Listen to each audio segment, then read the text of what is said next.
We have all heard of the story of DC's Raven, but long before comics gave darkness a name, long before heroes learned to fear their own power, the sea had already chosen a child in the distant land of Ndi Gboo. This is the story of Nnuego, daughter of a great man, born to her parents after years of barrenness. Ogbanje was a man of extreme power and influence in the land, a warrior so strong he was bestowed with the power of the leopard stool by the elders of the land. But to the people, a man was never truly a man if he was unable to impregnate a woman, and a woman was never truly whole if she could not conceive a child. Nnuego, Ogbanje's wife, was cajoled by her peers and husband's family, called barren and dead. She dealt with the shame for years, hoping that one day she would have her own child. However, her hopes died 7 years later when she was unable to conceive.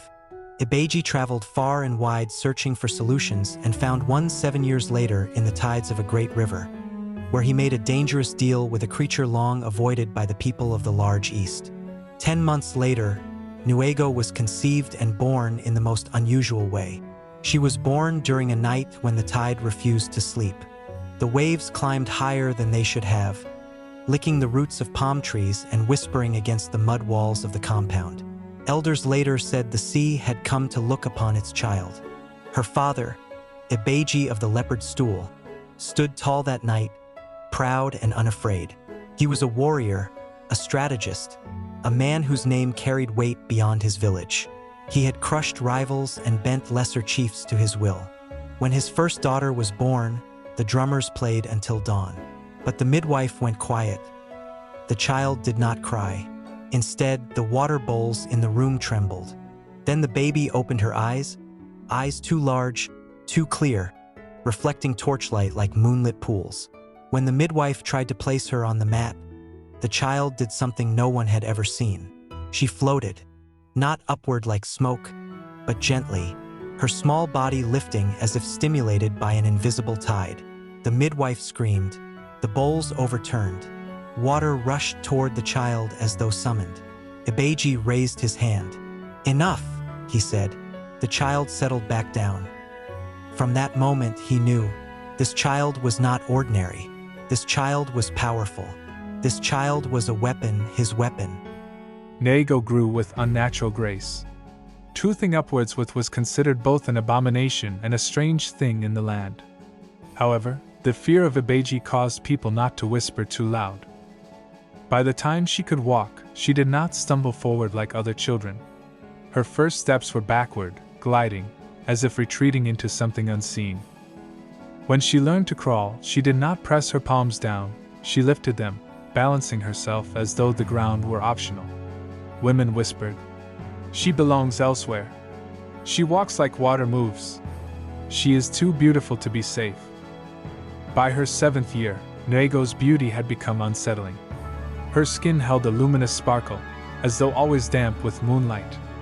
Her hair grew thick and dark, curling like river reeds. Her voice carried a resonance that made people pause mid-sentence when she spoke. Men avoided her eyes. Children followed her without knowing why. But it was her emotions that frightened them most. When she laughed, the rivers swelled. When she cried, rain came without clouds. When she grew angry, pots cracked, canoes drifted from shore, and fish washed up dead. Ogbanje watched in silence. He did not fear her. He calculated her. The people of Ndi Gboo and the elders gathered and tried to advise Ogbanje to get another wife who would bear him a son and normal children, most especially normal children. They said he was too successful to be tied down to a woman whose cursed womb bore an unusual seed, but Ogbanje never listened. People said he was a weakling, others whispered that maybe he couldn't bear more children. The most dominant rumor had it that he was bewitched by Nnuego. However, none of these stories were true. Ogbanje had ambition that outgrew the land beneath his feet. The kingdom was ruled by elders who spoke of balance and tradition, men who feared change more than weakness. Ogbanje saw them as obstacles, old wood blocking a rising fire and quenching the flames of youthful change in the land. And fire, he knew, could be guided. He began to test Nnuego. When rivals insulted him, he led her here. When soldiers trained nearby, he brought her close. When she raged, he watched what broke. He spoke softly to her, feeding her thoughts she was too young to understand. "They fear us," he would say. "They would chain you if they knew what you are. You are not like them, my daughter. You are greater." He planned to unleash her, not just as a weapon of flesh, but as a storm. As a means of taking over and changing the law that elders were decision makers. He wanted kingship. He wanted to be the first man to single-handedly wield the other. He wanted to be the new king of Ndi Gboo. Nnuego's mother, Ataku, saw what Ogbanje refused to name. Ataku was a quiet woman, descended from river traders and women who poured libations to unseen spirits.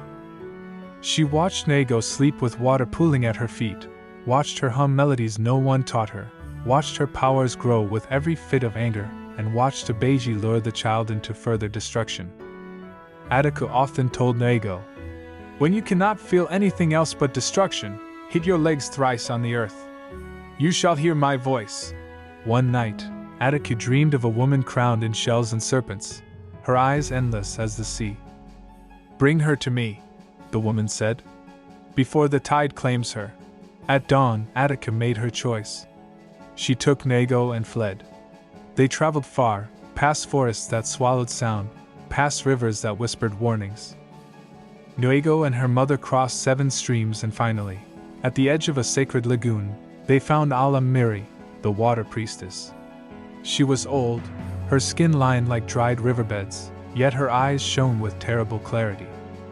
"She belongs to the river spirit," she is claimed, the priestess said before Ataku spoke a word. Training began at once and Nnuego learned the truth. Her power flowed from emotion. Her anger was a rising tide. Her sorrow, a drowning current. Her love, the most dangerous force of all. She learned to bind her feelings, to chant, to breathe, to center herself in stillness. Ala Miri taught her everything she needed to know about her strength, her abilities, and the hard decisions she must make. "When the palm-nut vulture flies in pairs, you shall receive the greatest test of your strength. You must resist the urge of the sea. You must look away from your own heart. You must follow the voice of your mother." Ogbanje did not forgive. He could not let go of the fact that his plans were destroyed by his own wife, a woman. He accused Ataku of witchcraft, of stealing his child to weaken his destiny. He returned to the village with soldiers and lies. By the time Ataku returned, hoping for peace and hoping to explain herself to her husband, the people were already afraid. And Ogbanje knew that fear needs little encouragement. They dragged Ataku to the square. They said she had cursed the land by birthing a water monster. They said she slept with spirits. And they hung her at the village square for committing an abomination against her husband and the land. They spat on her and left her body dangling in shame for all to see. Nnuego felt it before she saw it. Her scream split the lagoon. The sea rose, village flooded, nets tore themselves apart, boats capsized in calm waters. And when Ataku died, broken, silenced, something in Nnuego shattered. She knew instantly that the only thing keeping her away from utter destruction had been taken from her. Her hatred for Ndi Gboo grew with such rapid speed, settling deep into her veins as she returned home bloodied by rage. The sea answered her rage gladly. It offered her power beyond imagining. "Drown them," it whispered. "Leave them to their cruelty. Be what you were born to be." For one terrible moment, Nnuego considered it. She saw the village swallowed whole. She saw Ogbanje begging as water filled his lungs. She saw the world clean and empty, silence hovering over the air and darkness under her feet. Looking up, Nnuego noticed a group of palm-nut vultures flying in several groups, looking down at the villagers as if asking for a treat. Alamiri's words returned to her. Stories had it that Nnuego heard her mother's voice booming, urging her to tap her feet on the earth. Nnuego wept as she silently obeyed her mother's instructions. And the tide fell. Years later, when famine came, she returned to Ndi Gboo not as a savior, not as a queen. She guided fish back to the nets. She calmed storms. She protected children. Some even said she helped women get fertile. But she never ruled. Neither was she celebrated as a heroine.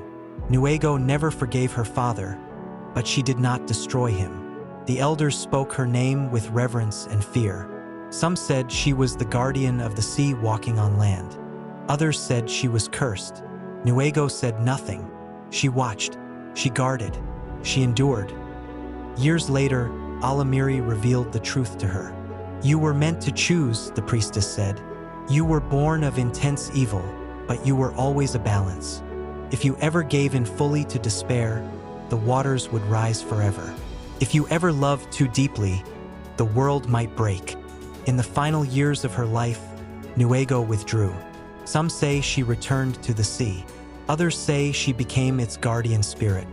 A few women set up shrines in honor of her and her mother Adiku. Stories spread of a woman of impossible beauty, eyes glowing violet blue at night, emotions sealed behind calm words. A girl born of darkness, taught control, forever resisting what she could become. Centuries later, her story is still told, but with a lot of details added and removed. However, as strangers from distant lands took their rule over the lands and merged cultures with cultures, Nnuego's history was interchanged as that of a mermaid. Hence, the people began to refer to water spirits as Mami Wada, while others, due to the interchanged cultures, referred to them as ogbanje. So when you tell the story of Raven, daughter of a demon who learned the same lesson, you must not forget that Nnuego of Ndi Gboo walked the same part centuries before comics became a thing.